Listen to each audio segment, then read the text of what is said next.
Umhlangano we-ANC wokucijana uhlelelwe insuku ezimbili.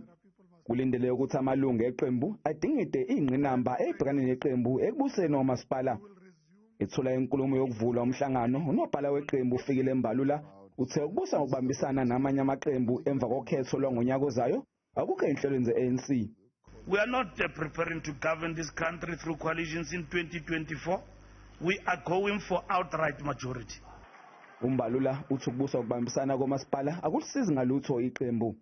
The only coalition that I know worked for the ANC for 5 years was Kohulumeni when Mzwandile was the mayor.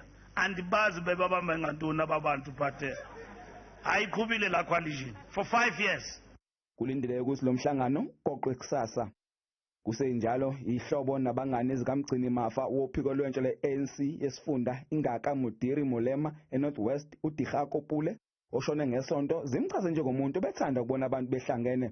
Dikago was a national material and activist of young people, student movement, were very wounded as the province, as the region.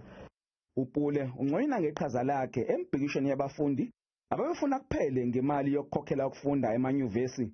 We can remember many of us. He's a man who initiated a walk of Fees Must Fall from Mafikeng to Pretoria and submitted a memorandum of demands on behalf of students that were struggling in terms of fees. Upule uzongcwatshwa ngoMgqibelo.